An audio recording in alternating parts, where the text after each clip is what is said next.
రాజశేఖర్ రెడ్డి గారి మనవడు వైఎస్ రాజారెడ్డి గారి పెళ్లి జరుగుతున్న సందర్భంలో చాలామంది ఇన్వైట్ చేస్తున్నారు రాజకీయ నాయకుల్ని. అందులో భాగంగానే చంద్రబాబు గారిని కూడా పెళ్లికొచ్చి వాళ్ళని ఆశీర్వదించాలని కోరడం జరిగింది. చాలాసేపు రాజశేఖర్ రెడ్డి గారి గురించి, వాళ్ళ ఫ్రెండ్షిప్ గురించి, వాళ్ళ రాజకీయ ఇనిషియల్ ప్రస్థానంలో జరిగిన విషయాల గురించి అన్నీ గుర్తు చేసుకున్నారు, మాకు గుర్తు చేశారు. చాలాసేపు మాట్లాడాం, చాలా సంతోషం అనిపించింది. వచ్చి ఆశీర్వదిస్తామని మాటిచ్చారు.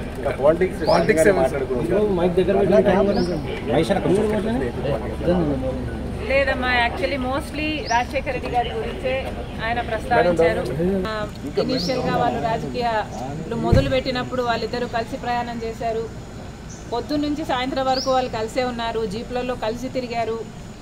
ఇలాంటివన్నీ ఢిల్లీకి వెళ్ళారు. అప్పుడు చీఫ్ మినిస్టర్కి వాళ్ళిద్దరు కలిసి చేసిన ప్రయత్నాలు అయితేనేమి, ఇలాంటివన్నీ చెప్పుకుంటూ వచ్చారు. మేడం, కాంగ్రెస్ పార్టీలో మీ పాత్ర ఎలా ఉండబోతుంది? మీకు ఎటువంటి పదవి మీరు అనుకుంటున్నారు వస్తుందని చెప్పి వాళ్ళు కాంగ్రెస్ పార్టీ ఏ పదవి ఇవ్వాలి, ఏ బాధ్యతలు ఇవ్వాలి అనేది కాంగ్రెస్ పార్టీ ప్రెరోగేటివ్. కాంగ్రెస్ పార్టీలో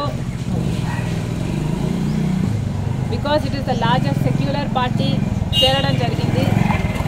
రాహుల్ గాంధీ గారు ప్రధానమంత్రి అయితేనే మన దేశానికి మంచి జరుగుతుందని, కమ్యూనల్ వైలెన్స్లు తగ్గుతాయని రాజశేఖర రెడ్డి గారే రాహుల్ గాంధీని ప్రధానమంత్రిని మనస్ఫూర్తిగా చేసుకోవాలి అనుకున్నారు. కాబట్టి అదే జరగాలి, అది జరిగితేనే మన దేశానికి మంచి జరుగుతుంది అని చేరడం జరిగింది. ఇంకొకసారి చేరిన తర్వాత వాళ్ళ చేతుల్లో మనం పెట్టుకున్న తర్వాత వాళ్ళు ఎలా ఆదేశిస్తే అది నమ్మకంగా చేయాల్సి ఉంటుంది. ఈ అన్ని రాజకీయాలు ఎట్లా డెవలప్ అవుతాయి, నాకు ఏ బాధ్యతలు ఇస్తారు అన్న దాని మీద డిపెండ్ అయి ఉంటుంది. So we should all wait and see.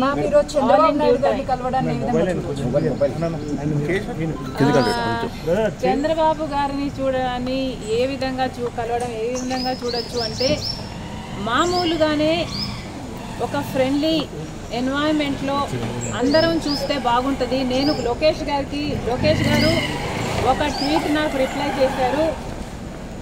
ఆ సందర్భాన్ని కూడా రాజకీయంగా చూడకండి. చంద్రబాబు గారికి ఒక క్రిస్మస్ కేక్ మాత్రమే పంపడం జరిగింది. ఒక కేకే కదండి, ఆ కేక్ అంటే మేడం ఇప్పుడు మేడం ఈ చర్చ అంటే ఏంటంటే, ఆ కేక్ కూడా మేము ఒక చంద్రబాబు గారికే పంపలేదు, ఇక్కడ కేటీఆర్ గారికి, కవిత గారికి, హరీష్ రావు గారికి, ఇట్లాంటి వాళ్ళకు కూడా పంపడం జరిగింది.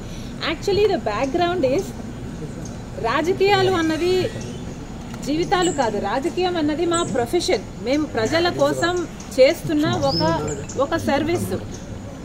ఆ క్రమంలో మేమందరము ఒకరిని ఒకరు మాటలు అనుకుంటుంటాం. మేము రాజకీయ ప్రత్యర్థులం కాబట్టి అనుకోవాల్సి వస్తుంది, అనాల్సి వస్తుంది. అలాంటి బిటర్నెస్, ఒక పండగ వస్తేనో ఏదైనా పెళ్ళి వస్తేనో వాళ్ళకు ఒక కేక్ పంపిస్తే ఆన్ అ ఫ్రెండ్లీ నోట్, పర్సనల్గా బిటర్నెస్ ఉండకూడదు, అందరం ఫ్రెండ్లీగా ప్రజల కోసం పనిచేయాలి అన్నది కాన్సెప్ట్. ఇప్పుడు కూడా చంద్రబాబు గారిని పెళ్లికి మాత్రమే పిలవడానికి వచ్చాము. ఇది పొలిటికల్ కానే కాదు. చంద్రబాబు గారు ఒక తెలుగుదేశం పార్టీకి నాయకుడు, నేను కాంగ్రెస్ పార్టీలో ఒక కార్యకర్తను. మాకు రాజకీయంగా ఏ లావాదేవీలు ఉండదో, ఉండకూడదో, ఉండబోవు కూడా. రాజశేఖర రెడ్డి గారు కూడా తన సొంత పిల్లల పెళ్లిళ్ళకు కూడా చంద్రబాబు గారిని ఇన్వైట్ చేయడం జరిగింది. చంద్రబాబు గారు కూడా రావటం జరిగింది, మమ్మల్ని ఆశీర్వదించడం జరిగింది. ఇదేమీ వింత కాదు, విచిత్రం కాదు. సో దీన్ని ఒక ఫ్రెండ్లీ ఎన్వైరన్మెంట్తో చూస్తే అందరికీ కాంగ్రెస్ పార్టీలో మనం పెట్టుకున్న తర్వాత కాంగ్రెస్ పార్టీ ఏ బాధ్యతలు అప్పగించినా ఆ బాధ్యతలు నేను నమ్మకంగా చేస్తానని ఆ రోజు చెప్పాను, ఈ రోజు చెప్పాను. మేడం, ఫ్రెండ్లీ రాజకీయాలు మేడం మీరు ఫ్రెండ్లీ రాజకీయాలు కోరుతున్నారు. ఇప్పుడు అంతా ఫ్రెండ్లీ రాజకీయం ఉందా మేడం? ఒకవైపు మీ సోదరుడితో చంద్రబాబు నాయుడుకి వైరం ఉంది, మీరేమో రాజకీయాలు అలా ఉండకూడదు అంటున్నారు. ఎట్లా మేడం? Not condoning anything. ఇలా ఉన్నాయి రాజకీయాలు అని నేను మీకు చెప్పనవసరం లేదు, మీ అందరు కూడా చూస్తున్నారు. కానీ ఫ్రెండ్లీగా ఉండాలి. మనం అందరము కూడా ప్రజల కోసం ఉన్నాం. ఏ వేదిక అన్నది ప్రజలకు తెలుసు. ఏ ప్లాట్ఫామ్ని మనం ఎంచుకున్నా, ఏ పార్టీని మనం ఎంచుకున్నా ఉన్నది మాత్రం ప్రజల కోసం. సో ప్రజల కోసం నమ్మకంగా పనిచేద్దాం. పార్టీలు ఉన్నది, లీడర్లు ఉన్నది ప్రజల కోసం, స్వార్థం కోసం కాదు అన్నది నా అభిప్రాయం. చంద్రబాబు నాయుడు